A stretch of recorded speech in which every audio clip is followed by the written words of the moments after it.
स्वागत है, आप देख रहे हैं कहानी कुर्सी की। मैं हूं सौरभ, स्टूडियो में हर्षवर्धन त्रिपाठी जी, विजय त्रिवेदी जी, प्रोफेसर संगीत रागी जी और समीर चौकंकर जी हमारे साथ हैं। तरुण तेजपाल पर थोड़ी देर में सजा का ऐलान होना है। पत्रकार तरुण तेजपाल पर यौन शोषण मामले में हाईकोर्ट ने दोषी करार देने के बाद अब थोड़ी देर के बाद उनको सजा का ऐलान किया जाना है। ट्रायल कोर्ट का फैसला पलटा है। बॉम्बे हाई कोर्ट ने, ट्रायल कोर्ट ने तरुण तेजपाल को बरी कर दिया था इस पूरे मामले में, और अब थोड़ी देर में हाई कोर्ट जो है वो सजा का ऐलान करेगा। ये पूरा मामला आप जानते हैं, तरुण तेजपाल जो कि पत्रकार हैं, उनके ऊपर कुछ साल पहले उन्हीं के टीम में काम करने वाली एक लड़की ने यौन शोषण का आरोप लगाया था। उनके ऊपर इल्ज़ाम था कि उन्होंने उस लड़की के साथ दुष्कर्म किया। जब एक रात में एक इवेंट था, उसके बाद ये रात की घटना थी, और ये मामला फिर अदालत में काफ़ी लंबे वक्त तक चलता रहा। अदालत ने तरुण तेजपाल को बरी किया, लेकिन हाईकोर्ट ने इस फैसले को पलट दिया, तरुण तेजपाल को दोषी करार दिया है। अब तरुण तेजपाल ने इस पर कुछ टिप्पणी की है इस फैसले के बाद, वो सुनते हैं। पैर को जज अभी बताएगा, अभी जब सुन लेंगे उसके बाद हम सुप्रीम कोर्ट जाएंगे, 100% जाएंगे। हमको कोई डाउट नहीं है। हम 13 साल से एक पॉलिटिकल वेंडारा के पीछे, तहलका के काम की वजह से पीछे मेरे पीछे पड़े हुए हैं। तो हम लोगों ने इस ट्रायल कोर्ट में 7.5 साल पूरा केस लड़के हम लोग अक्विट हुए। अभी ये लोग फिर पीछे पड़ गए हैं। जो इनके साथ लोग हैं उनको तो ये सब अक्विट कर देते हैं। जिन्होंने इनके अगेंस्ट कभी भी पत्रकारिता की हो या कुछ भी कहा हो, ये उनके पीछे पड़े रहते हैं। आप लोग पत्रकार हैं, जाके देखिए पिछले 12 साल में कितना लोग को ये लोग गलत केस में फंसाया है। मेरे को भी इसी में फंसा रखा है, हमको फिर भी अक्विटल मिल गया उसके बावजूद। अब ये तो जर्नलिस्ट पे डिपेंड करता है ना कि वो जाके क्वेश्चन पूछे, सवाल पूछे। आपको पता है उमर खालिद जेल में बैठा है 6 साल से, आपको पता है शर्जील इमाम बैठा है, आपको पता है सुरेंद्र गैडलिंग बैठा है जेल में अलग अलग केसों में। भाई इतने नहीं है, कई दर्जनों लोग हैं, तो मैं भी उनमें से एक हूँ। ये बात सही है, तहलका ने पत्रकारिता की और कुछ ऐसी पत्रकारिता भी की जिससे वेस्टेड इंटरेस्ट, पॉलिटिकल इंटरेस्ट को कोई नुकसान होगा। अब उसके पीछे ये लोग बदला लेने के भाव से 13 साल से हमारे पीछे पड़े हैं। इन्होंने मेरी पत्रकारिता बंद करा दी, इन्होंने तहलका बंद करा दिया, इन्होंने मेरी किताबों को छपना बंद करा दिया। लेकिन हम लड़ेंगे। मेरे को पूरा फेथ है कि इतनी बड़ी जुडिशरी में ऐसे जज हैं जो सच देखेंगे और सच एकदम से सामने आएगा। एक बार आ चुका है ट्रायल कोर्ट में, जिसने 1.5 साल मेरा ट्रायल चला, डे ऑन डे, क्योंकि वो ऑर्डर डे ऑन डे का ट्रायल था। और इतना मटीरियल है, अगर आप लोग मेरे से बात करना बंद करें और जाके कोर्ट में एविडेंस देखें, इतना एविडेंस है कि मेरे को 10 बार बरी हो जाना चाहिए, एक बार भी नहीं। वो एविडेंस हम पूरा पब्लिक के सामने लेके आएंगे, कोई प्रॉब्लम नहीं, सब लेके आएंगे। तरुण तेजपाल कह रहे हैं मैं सरकार के खिलाफ बोलता हूं, मैं अपनी पत्रकारिता की सजा भुगत रहा हूं क्योंकि मैंने सरकार के खिलाफ बोला है, लिखा है। सरकार ने मेरी किताबें छपना जो है वो बंद करवा दिया। फिर वो कह रहे हैं उमर खालिद 6 साल से जेल में बैठा है, शर्जील इमाम 6 साल से जेल में बैठा है, क्योंकि ये लोग पॉलिटिकल ओपोनेंट्स एक तरीके से सरकार के खिलाफ जो बोलता है उसको एक जेल में डाल देते हैं। तो लेकिन शर्जील इमाम, उमर खालिद, वो तो चलिए उनका मामला दूसरा है, लेकिन इनके ऊपर तो यौन शोषण का आरोप है। इनको तो शर्म आनी चाहिए, ये कैसी बातें कर रहे हैं। हाईकोर्ट ने दोषी करार दिया है इनको। केस आपको बताऊंगा कितना शर्मिंदा करने वाला केस है ये। नवंबर 2013 में जूनियर करीब कई साल, कई बरस एक छोटी सी लड़की ने, जो इनकी कंपनी में काम करती थी। कंपनी में काम करने का मतलब है आप एक तरीके से उसके अभिभावक हो जाते हैं। वो आपको लुकअप करती है, आप उसके सीनियर होते हैं, आप उसके बॉस होते हैं। और वो लड़की उसके साथ नवंबर 2013 में गोवा में एक थिंक फेस्ट नाम के एक इवेंट में रात में आप उसके साथ ऐसी हरकत करते हैं, और उसके बाद ये पूरा मामला चलता है। 7 महीने की जेल होती है इनको बेल मिलने से पहले। 2017 से मई 2021 तक ट्रायल कोर्ट में मामला चला। 2021 में इनको ट्रायल कोर्ट ने बरी कर दिया, तब इनको किसी ने कुछ नहीं कहा, चलो अदालत ने इनको छोड़ दिया था। फिर उसके बाद अब जब इनको बॉम्बे हाई कोर्ट दोषी करार दे रहा है तो इनको दोषी ही कहा जाएगा ना। और आप जिस अपराध के दोषी हैं उसी अपराध का दोषी कहा जाएगा। आप यौन अपराध के दोषी हैं, आपने एक छोटी उम्र की बच्ची के साथ यौन शोषण किया है, तो आपको उसी अपराध का दोषी माना जाएगा। और अब तरह तरह की बातें करें कि मैं सरकार के खिलाफ लिखता हूं तो मुझे दोषी करार दिया जा रहा है। मतलब आप ये कह रहे हैं कि सरकार ने बॉम्बे हाईकोर्ट के जज को कह करके मुझे झूठे केस में जेल में डालने का फैसला किया। इसमें एक लाइन बोल दूं, मैं उसको ट्रायल कोर्ट का फैसला देख रहा था, क्योंकि आपने बोला उतना मुझे याद है। और उसमें हैरानी ये है कि ये जो बच्ची है उनके बहुत करीबी मित्र की बेटी थी। बताइए। मैं भी जानता हूं उनको, लेकिन मतलब वो भी बड़े पत्रकार हैं। जिनकी बिटिया ये है वो भी बड़े पत्रकार रहे। लेकिन कोर्ट ने क्या कहा जिसके लिए वो इतना बोल रहे हैं, the trial court acquitted him of all charges including under IPC section 376, 354, giving him the benefit of the doubt after finding issues with evidence, contradictions in testimony and lack of sufficient corporation. तो इसका मतलब ये नहीं होता कि वो ये उसका मतलब क्लीन एक्विटल नहीं है, क्लीन एक्विटल नहीं है। वो ये नहीं कह रहा कि आपको माफ कर दिया गया, वो कह रहा कि आपके लिए कॉर्पोरेटिंग एविडेंसेस नहीं है, बेनिफिट ऑफ डाउट है। और बेनिफिट ऑफ डाउट को ही, और ये और इंटरेस्टिंग बात है जो अभी आपने बोला 2021 का फैसला, ये मई 2021 का मेरे ख्याल से, जी हाँ, मई 2000 है ना।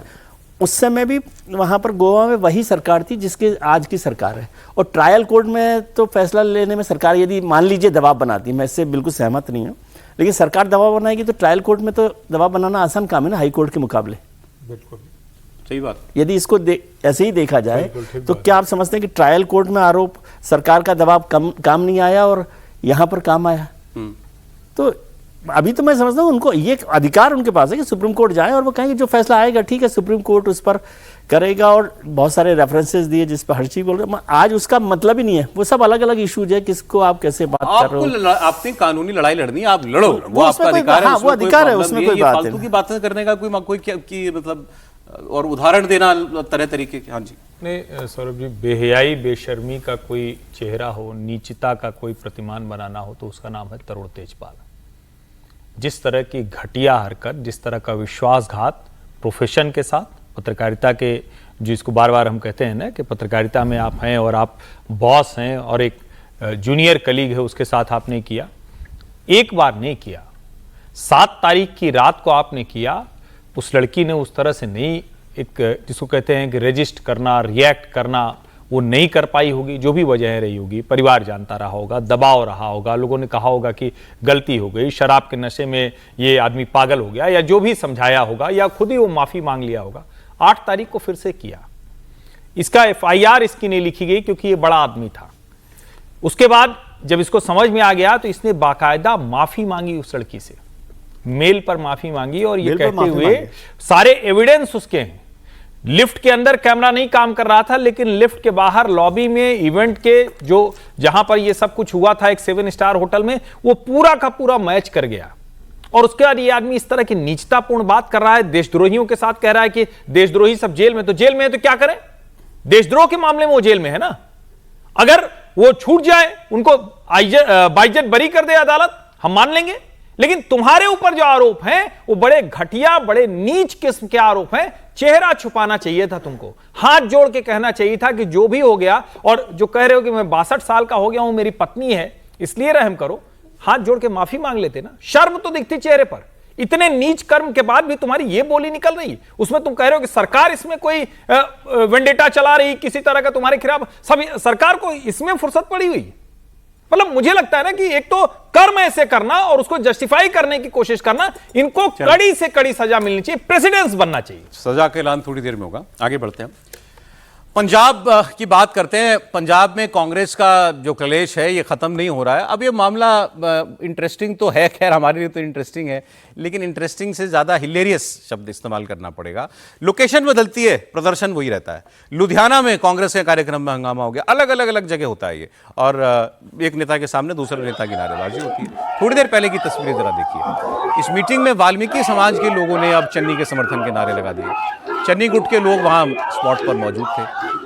कांग्रेस प्रदेश अध्यक्ष अमरिंदर राजा सिंह बडिंग के साथ पंजाब कांग्रेस प्रभारी भूपेश बघेल का जबरदस्त विरोध प्रदर्शन हुआ है। चन्नी गुट के विरोध के बीच राजा बडिंग ने बड़ा ऐलान कर दिया। राजा बडिंग ने कांग्रेस आलाकमान को एक मैसेज दिया और उन्होंने कहा कि मुख्यमंत्री भगवंत मान के खिलाफ मैं चुनाव लड़ने के लिए तैयार हूं। उन्होंने ये भी कहा कि इसका फैसला राहुल गांधी को और कांग्रेस के राष्ट्रीय अध्यक्ष मल्लिकार्जुन खड़गे को करना है। हाल के दिनों में कांग्रेस के कई कार्यक्रमों के दौरान राजा बडिंग को चरणजीत सिंह चन्नी के समर्थकों की नारेबाजी का सामना करना पड़ा है। अब उन्होंने कांग्रेस हाईकमान को ये मैसेज पहुंचाया। ये उनका एक तरीका हो सकता है ये कहने का कि भाई मैं अब एक बड़ी लड़ाई लड़ने के लिए तैयार हूं। लेकिन पहले आप ये आज का जो हंगामा हुआ इसको जरा तस्वीरों में देखिए।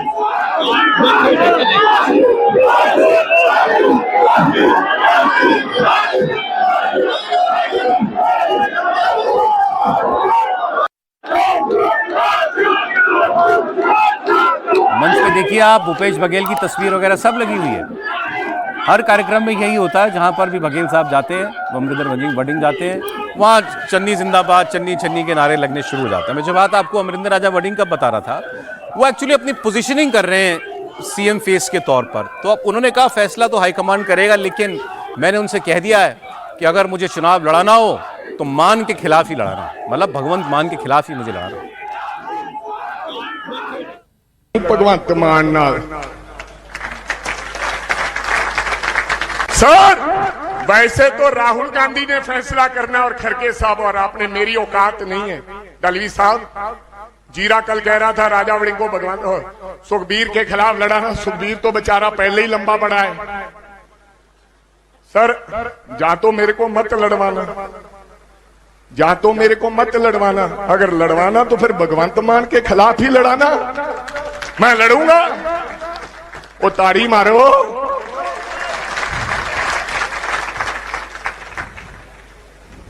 नाले पता लग जू। अच्छा, अगर कोई होर चाहवान होवे जेड़ा कहंदा होवे राजा वड़िंग तां कट्ठा जाए, मैं लड़ूंगा, उन्हें भी लड़ा सकते। कह रहे हैं कि मुझे लड़ाना तो भगवंत मान के खिलाफ ही लड़ाना। इसको आप ऐसे भी कह सकते हैं, मैं जीत जाऊं तो मुझे सामान्य विधायक मत मानना, मुझे फिर मुख्यमंत्री बनाना।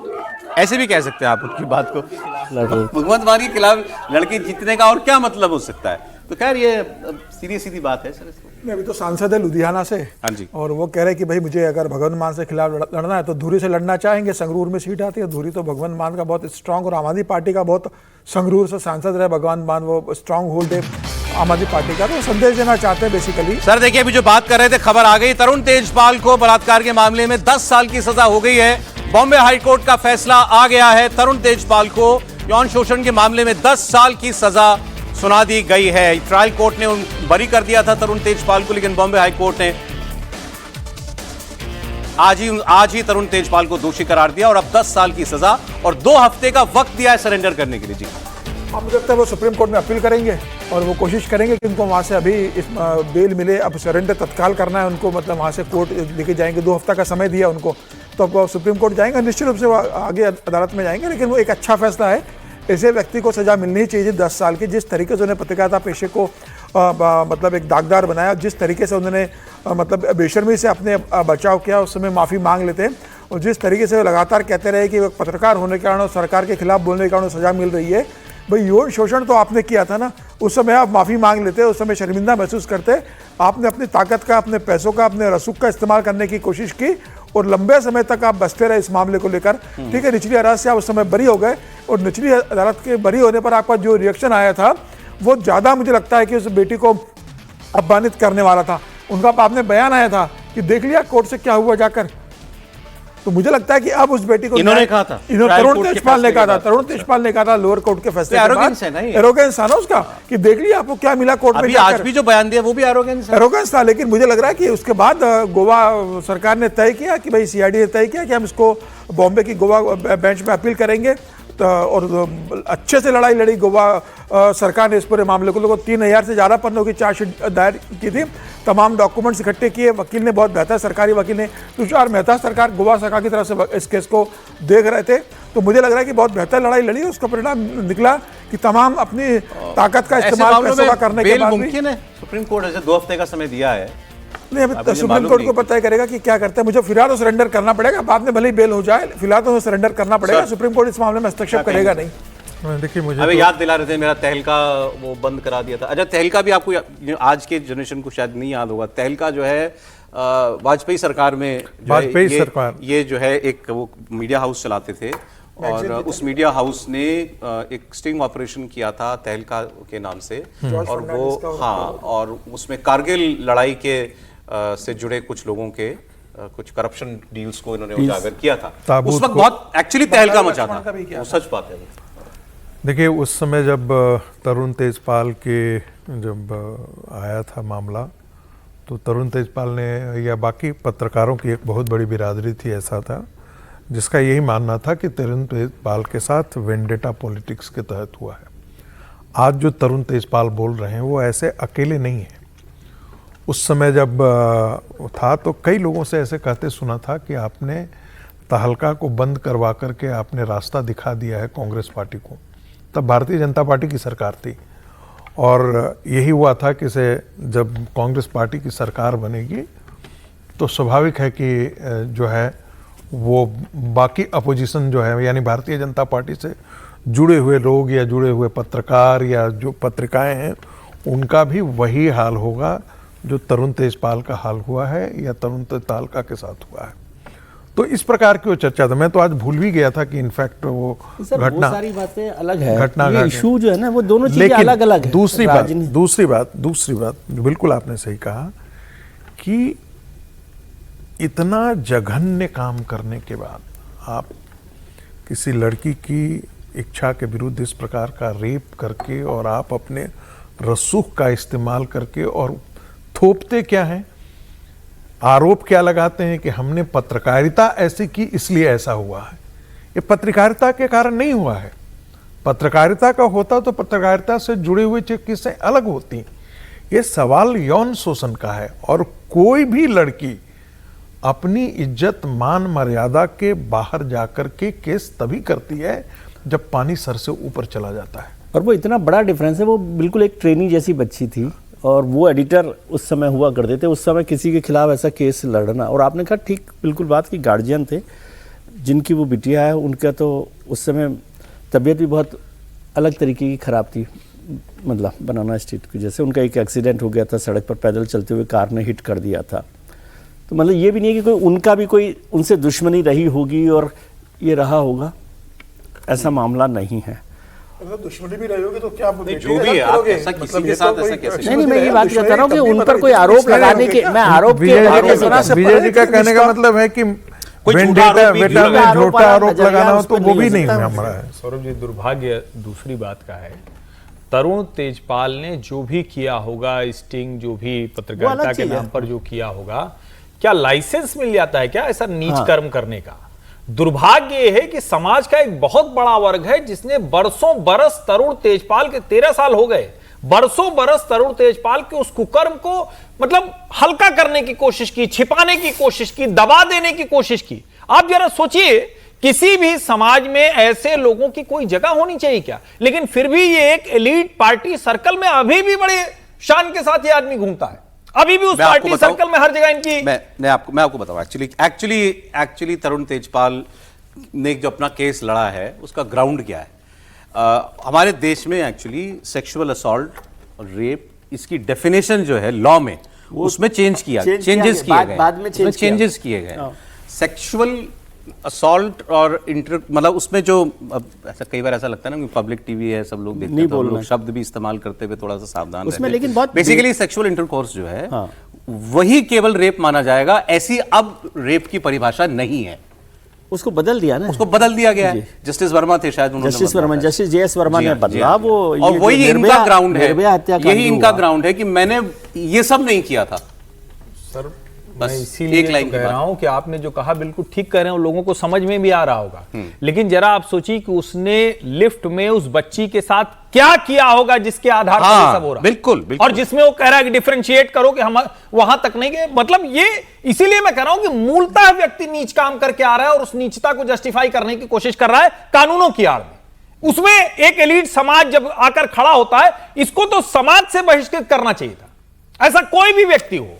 क्योंकि आप जब कहते हैं ना, ठीक है किसी के किसी से संबंध हो जाए, एक मैच्योर एज है, आप दो लोग कुछ भी करें, उसमें क्या लेना देना है। और मैं हमेशा कहता हूं उसमें कोई कुछ नहीं कर सकता। क्या बता रहे हैं, इंटर्न लड़की थी ना वो लड़की कितना मेंटल ट्रॉमा से गुजरी होगी उस समय, उसके बाद वो कितनी परेशान रही, और वो लड़ रही है अभी तक केस। उस समय एक ऐसा स्टेज आया था कि इतनी टॉर्चर हुई कि वो सुसाइड के स्टेज पे चली गई थी उसको, लेकिन उसको संभाला किसी तरीके से मामले को लेकर, मतलब वो पूरे समाज से लड़ी, पैसे वालों से लड़ी, पूरे बड़े वकीलों की फौज तरुण तेजपाल के साथ थी, सारे बड़े कांग्रेस के नेता तरुण तेजपाल के साथ थे, वो अकेली लड़की उस केस को लड़ती रही पूरे समय, और वो आज इसको सजा के लेके गई। मतलब मुझे लगता है कि ये लंबे समय बाद न्याय मिला। जिस आदमी को 2015-16 के अंदर सजा हो जाना चाहिए थी, वो अभी तक आजाद घूमता रहा। आप देखिए 2013 का मामला है और 13 साल वो आदमी मस्त आराम से घूम रहा, दुनिया घूम रहा, सारा काम कर रहा है। मुझे तो नहीं लगता कि सर की कोई मतलब पॉलिटिकल तौर पर उनकी पॉलिटिकल लीनिंग की वजह से कोई समर्थक उनका होगा भी, तो उसका इस केस से तो कोई लेना देना नहीं। इस केस में तो हर आदमी उनके खिलाफ ही होना चाहिए। नहीं, पत्रकारिता में भी हो सकता है कि पत्रकारिता नहीं, में नहीं, अच्छा काम किया हो, फैन हो, वो ऐसे अलग तो issue है। ऐसे तो लोग कहते हैं बड़े अच्छे लेखक हैं। हाँ, तो भाई उनकी लेखनी पसंद करने वाला कोई होगा, उससे क्या लेना देना भाई? उसका इस केस से क्या लेना देना? नहीं, बिल्कुल केस से लेना देना नहीं है, लेकिन मुझे पूरी तरीके से याद है कि जब तरुण तेजपाल के खिलाफ जब केस हुआ था तो लोगों ने, पत्रकारिता के एक वर्ग ने उस समय भी ये बात कहा था कि ये वेंडेटा पॉलिटिक्स है। समझ रहे हैं कि नहीं? हाँ।